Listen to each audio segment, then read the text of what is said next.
It's Reconciliation Week with this year's theme, Be a Voice for Generations. Jess Staines is a Wiradjuri woman and educator who is passionate about teaching our littlest learners about Aboriginal culture and working with the educators who support them. And Jess joins us now. It's lovely to have you on the couch. Thank you. Tell us a little bit about the work you do and why it's important to be doing it in the early learning sector. Yeah, so the Koori Curriculum is an early childhood consultancy and we support early childhood educators to build their cultural capacity and their confidence.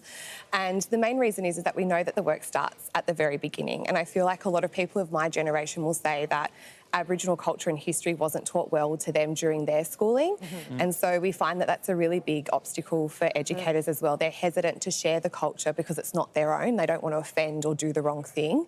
So that's where we step in. Oh, great. You're also the Indigenous advisor for Play School as well. How important is that for Aboriginal kids to see their culture celebrated in TV? Yeah, it's so important. It's that sense of pride and identity and that sense of belonging. And what we do at Play School, whilst we do have special episodes like the Walking Together episode for Reconciliation Week, it's something that we do all the time in all of the interests that come up on Play School, and that's the same as what we're trying to do in the classroom. It's not just those special days, but it's embedded through everything that we do. What's the response from the kids? They love it, and I think a lot of the families and the adults are learning for the first time about our culture through Play School and through their children coming home from preschool and sharing what they're doing in the classroom. So it's had a great impact, My children are learning the Aboriginal culture in their primary school right now, and they just adore it. And what I am grateful for is the culture has so much kindness and wisdom and life lessons for our children to learn, far better than what I could teach.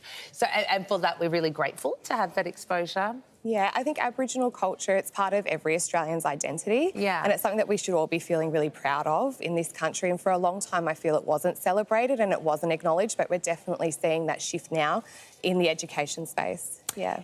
Jess, as an Indigenous woman, how does it make you feel when you see a public figure like Stan Grant decide to retreat from public life for a while because of the hate he's been receiving?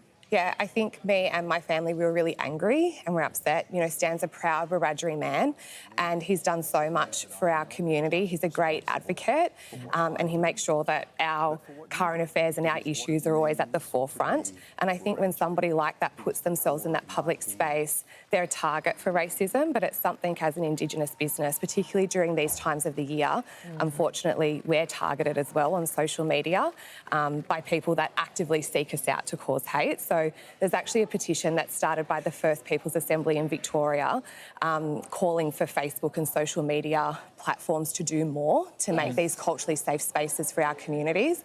So whilst I'm really sad to see what's happening with Stan at the moment, and it's not okay, but I think that awareness that we all need to have now that what we're experiencing as Indigenous business owners and people in communities, it's not on anymore, you know? Yeah. So what else can we all do, like, I suppose, to help our kids do better, especially when there's not a great example being set for them?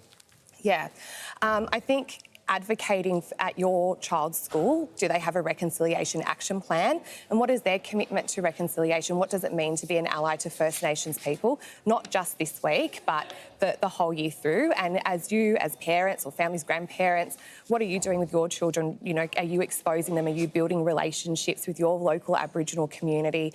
Start with unlearning and relearning yourself and make sure that that's part of your child's upbringing. So I really think it's more than just this week, but use this week as that springboard for what else there is to do. Thank you. Absolutely. Well said. Yeah. Now, to find out more about the programme, head to kooricurriculum.com. Thanks so much for joining us today. Thanks for having me. Thank you. Thank you.